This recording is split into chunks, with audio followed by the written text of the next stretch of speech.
Good afternoon, everyone. Today we're here to showcase the outcome of a year-long research project, our neural Android decompiler. We explain to you a novel approach to decompilation as our final thesis 2 presentation. I'm Dina, and I'm here with my colleagues Abdelsalam, Rinal, Ahmed, Andrew, and Ramy, and we're presenting our project under the supervision of Dr. Cherif Salama and Dr. Sherif El-Kassas. Here's the list of the topics that we'll be talking about today, and we will start with the problem statement. So what is decompilation? The typical process by which software applications are produced is that a software developer writes code. This code undergoes a process called compilation, which translates high-level source code to a lower-level language that a computer can understand. After compilation, this source code results in executable applications that we use in our day-to-day lives. For example, a weather application. Now suppose instead of a weather application, you find yourself dealing with an app that you think is trying to steal your data, a malicious application. Wouldn't it be really beneficial if you can somehow pipe this into a tool that can regenerate the source code, that you can now pass it on to a security expert to detect any vulnerabilities in this app?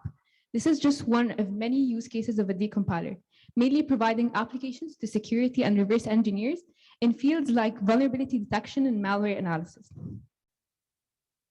It is more formally defined as the process of recovering structured high-level source code from an equivalent lower-level representation of this code through the use of a decompiler tool. And now we'll move on to the motivation.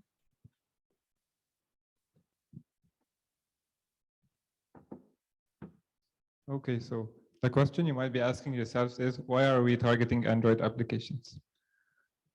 Well, according to recent statistics, there's roughly 88% increase in targeting mobile, in malware targeting mobile applications, and 99% is targeting Android applications. And to our knowledge, we don't know any existing machine learning techniques that exercise on Android applications, which gives us room to grow in this field. Now moving on to the problems with existing decompilers. Unfortunately, existing decompilers fail when trying to generate accurate and understandable source code. We know this because there are many problems with existing decompilers. The first one is trying to preserve semantic correctness. The second one is inability to preserve syntactic correctness and inability to identify generics. For the first one, there's a very high failure rate when trying to generate understandable source code, because when the program grows more and more complex, it loses its structure and control flow along the way. The second one is loss of information, because this leads to generating inaccurate source code. And finally, trying to regenerate the generics, because in Java decompilers, especially at the Java bytecode level, a lot of information is lost, which leads to inaccurate regeneration of the generics. Now, this takes us to our goals. We have 3 goals for our project: semantic correctness, syntactic correctness, and data type recovery. We want to produce code that is understandable, syntactic, and semantically correct, and can maintain its structure along with recovering the generics. Now, moving on to previous solutions. We've based our projects on 3 papers: NBREF, AdaBot, and Kerbroid. NBREF is a Facebook research that is considered the state of the art for decompiling C++ applications. It uses transformation model and attention layers. NBREF disentangles the decompilation problem into 2 parts: AST generation and data type recovery. It also introduces encoders and decoders into to make sure that the structure is not lost. It has an accuracy of 90% using AST similarity. Now moving on to the second paper, which is AdaBot, which is a Google research paper. This paper is considered the first Java decompiler to use machine learning techniques, but it does not produce source code. It only produces classes and function definitions. That's why, although it has an accuracy of 92.3%, it is not considered accurate since it does not produce complete source code. Now moving on to the final paper, which is Kerbroid. It's not considered a typical decompiler. Instead, it uses the results of previous decompiled code and generates the best possible outcome. And this method has an accuracy of 50%, which is not as good as AdaBot and NBREF. Now moving on to our methodology.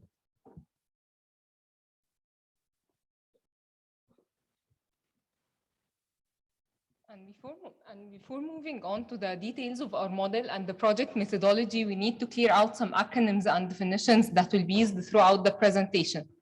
So first, neural machine translation refers to tackling the translation problems using different neural networks. Second, LLC code refers to low-level source code, and low-level code is just like very close to writing actual machine instructions, which is very hard for any human being to comprehend.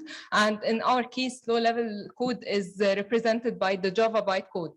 And finally, abstract syntax trees. Abstract syntax trees, you can think of them as a tree representation of the code irrespective of the language. It can preserve the structure and the syntax of any program.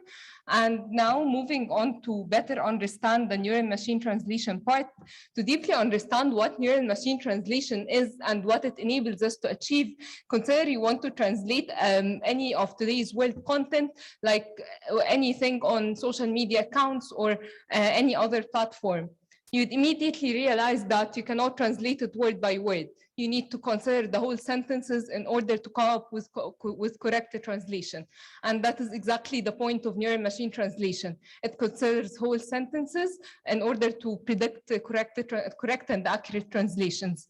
And to be able to do this, it does a number of things.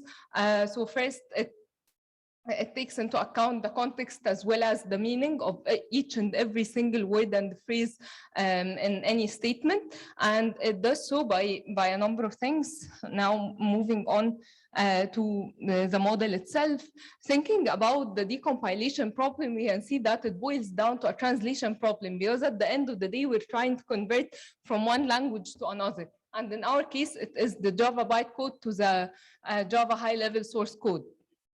So thinking about the problem in this fashion and dealing with it like this, we decided to apply a neural machine translation model that's used to tackle language translation problem nowadays to deal with the decompilation problem. So the inputs and outputs to our model is, as you can see, the LLC graph and the AST graph. And we structured our inputs and outputs to be in form of graphs to be better able to deal with the model and for the model to be able to deal with them. The neural machine translation model we decided to use is the transformer model. And the transformer model, very simply put, is just a neural network that tries to learn the context and the meaning of every sentence by tracking the relationships between the data points. And that relationships, like the way you would track a set of words in a sentence to be able to get the meaning of that sentence. The transformer model applies a set of evolving mathematical techniques to be able to come up with the correct translation. And now moving on to how we generate the LLC and AST graphs. First, the LLC graph, as I said, it refers to low-level code.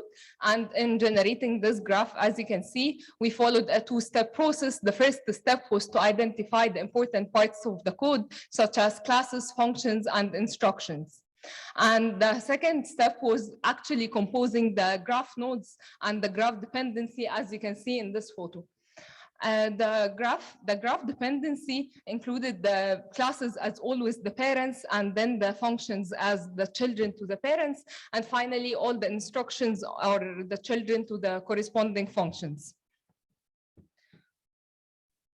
Moving on to generation of the AST syntax of the AST tree. As you can see, we used a Java Lang open source project to convert all our data points in the data set to a tree just like the one you can see here. And an important point to mention is that during the training phase, the model is trained on the AST and the LLC together. However, during the inference phase, the model predicts the AST alone.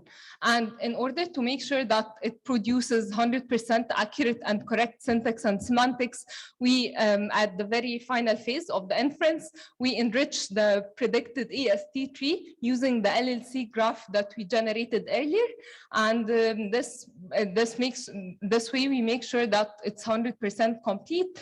And then we traverse the predicted tree in depth first fashion to come up with the actual lines of code that resembles the actual program. And now moving on to the architecture. So Now that we know what we're after, let's take a look at how the model is actually able to produce an abstract syntax tree. First, let's take into consideration the input of the model, the low-level code. It propagates through the LLC encoder, where it first propagates through a graph neural network, where we're able to get insight into what the LLC offers and have knowledge shared between each point in the LLC. Following that, we propagate through a self-attention layer where the LLC is able to determine what each node in the LLC should pay attention to, what is important to each element in the LLC, what is relevant. Following that, it propagates through a feed-forward layer where it normalizes and adds another level of nonlinearity. Following that, as we construct the AST procedurally, as it is built, we do propagate the partial AST through the model as well. It first goes through the AST encoder, where the graph neural network, similar to the LLC, it gets insight into what's happening in the AST. It embeds the information. It is able to share across the nodes. What is going on? What does it offer? And again, similar to the LLC, it goes through a self-attention network where, say, for example, the model can determine, say, an if statement, whether it should pay more attention to the conditional or to the statements neighboring it. And then we get to the heart of the problem, the cross-attention layer. In the cross-attention layer, the AST inspects what the LLC offers and can determine and pick and choose what it believes is going to be more relevant to the generation of the next node in the procedurally generated AST. At the very end of the model, we go through the AST decoder, where we take this output of the AST encoder and we again feed it through a feed-forward network to normalize it and add nonlinearity. And we feed it into our two trainable targets to construct the tree. So what makes this model special? It is an edge-aware transformer. Unlike other implementations and solutions, they only take into consideration the nodes, what each node offers, but they don't take into consideration how they're all connected to each other. So what we do is that not only can the nodes still pay attention to each other, but the edges can also pay attention to the nodes and vice versa. Nodes can pay attention to edges. So now we have two levels of knowledge that we can infer information from. And since it's stacking multiple encoder-decoder units on top of each other, we do have to normalize between them to ensure that our weights don't explode. And we use GraphSage to help enable the deeper insight and deeper embedding of the LLC, both the LLC and the AST being propagated. Now, now we know how the AST is built, but how do we tell it how to build it? So what we do is we reduce the AST to a series of actions, where each action is a pair of node and edge. We explore the AST in a breadth-first fashion. And with each node we come across, we add the edge that connects. Since this is, after all, a tree, every node can only have one edge at most. And what the point of this is, we hope that our model behaves in a similar manner, where it can actually build the AST breadth first, not depth first. The beauty of this is that it allows the model to remember less. Since breadth first exploration, you'd only need to think about what is above you by 1 or 2 levels, and you wouldn't need to keep in mind what's happening all the way at the root of the model, at the root of the AST. So it's like a human, it allows it to remember less and remember what is closer to it. So now that we tell it, we know how to, we tell it how to generate the actions. Now, how does it generate each individual action? The type of node to be generated is taken care of by a traditional categorical classification, where we determine the class through a predefined list of Java symbols that we already know from the Java spec. But our more novel component here is how we can determine the edge to connect to. We are taking advantage of the nature of graph neural networks, where we propagate the same topology through the model. and can determine at the very end which is the most activated node, which is the most important node, that we can then connect this new node to. Then now we have generated this new action that we append to the AST and add to the partial AST, and once again decode it to continue going the AST until the model deems it complete. So now that we know how the model works, let's take a look at the results it's able to produce.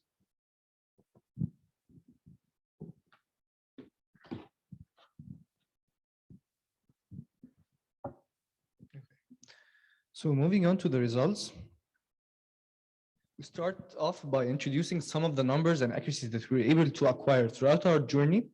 However, we'd like to mention first that there is no standard metric for measuring the similarity AST.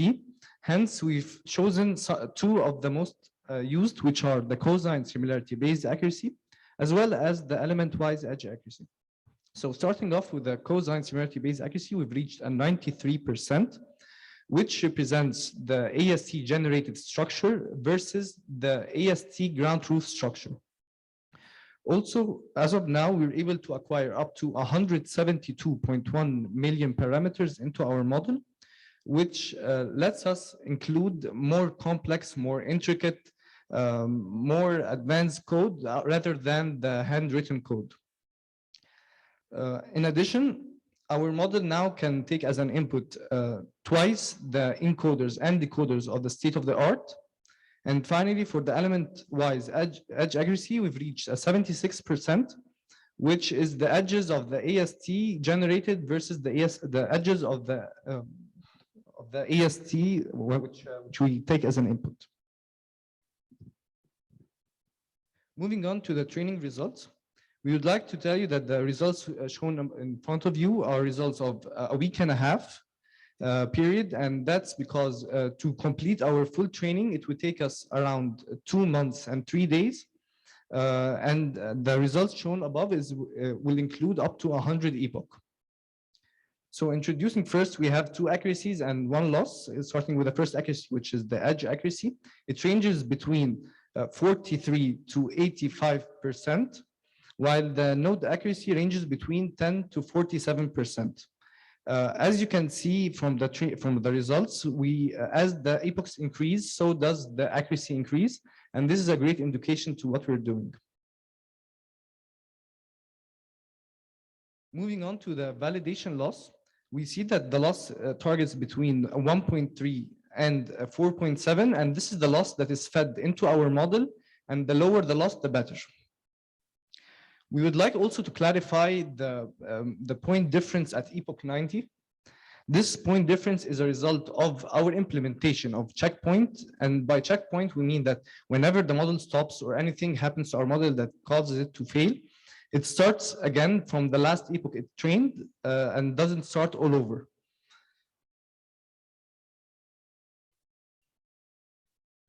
Okay, moving on to the code generation. First off, we would like to mention that as of now, there is no research-based decompiler that was able to generate high-level code. Thus, we are the pioneers in achieving high-level Java code. And as you can see in the 2 images above, the one on the left is the original handwritten code, while the one on the right is the generated decompiler code. For the code you see on the left, we would like to clarify that we're able to generate the correct imports. We're able to generate the correct number of variables, the correct number of parameters, methods, functions, and all of the above. This takes us to the contribution and empowerment outcomes, and it will be with my colleague, Ahmed. So before we talk about the contribution and empowerment outcome, it's important to talk about our data set. So after long research and communication with many dataset authors, we came across a comprehensive data set that consists of around 50K plus files of Java source code. And it also includes the references and dependencies between those source code files and classes so that they construct comprehensive projects that can be recompiled again. It also included the bytecode of the corresponding source files. And we also wrote a shell script that we're able to disassemble all of the bytecode so that we can build our own LLC. So for our first contribution, as far as we know, we are the first research-based decompiler to be trained on such a huge data set. And also we invented our own method of the loss calculation, which is a lower triangle method. And this works as follows. First, we start comparing the predicted AST and also with the ground AST until we encounter an unmatching node. Then we calculate the accuracy and drop the previous nodes. And also, as far as we know, we are the first to apply the graph transformer model on a decompilation problem, which proved to produce high quality results, as we just mentioned. So for the empowerment outcomes, as you may know, our main and first empowerment outcome is the research paper, and we are working on the first draft of our research paper, in which we will include our methodology, architecture, and results compared to previous work.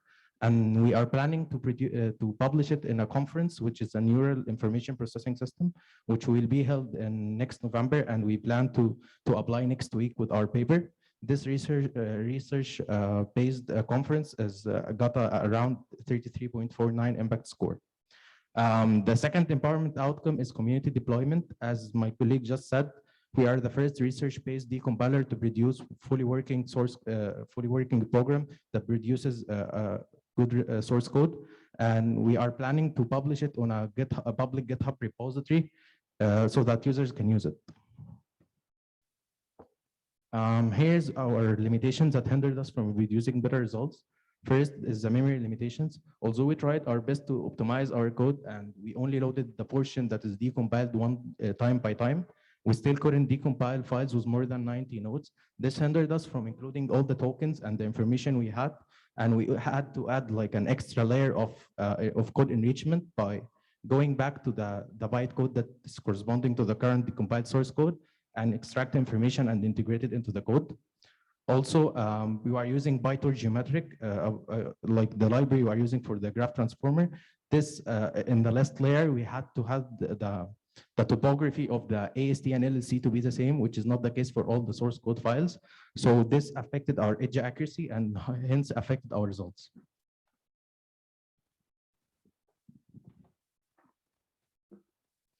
We've always been working with the intention to not only build a viable research paper, but also an open source project that can serve the community. Thus, we've designed our application to be scalable, implementing features or adding features on as we go. Some of the features that we're intending to implement are experimenting with different GNN architectures to compare the results, adding named entity recognition so that our decompiled code can include the variable names, expanding our project to handle multiple files and their own interdependencies, and finally tweaking the model to both enhance our refine our attention mechanism and add hierarchical node inference, which would certainly increase the complexity of our model, but would also could lead to better results and a better quality of the output generated code. Here is a list of our references. But before we end, we think it's important to give credit where credit's due. We'd like to thank our advisors for all their continuous support and help. We'd like to thank our family, friends, and everyone that's crossed paths with us along this way. It wouldn't have been possible without you. Thank you all so much for listening, and we'll be happy to take any questions.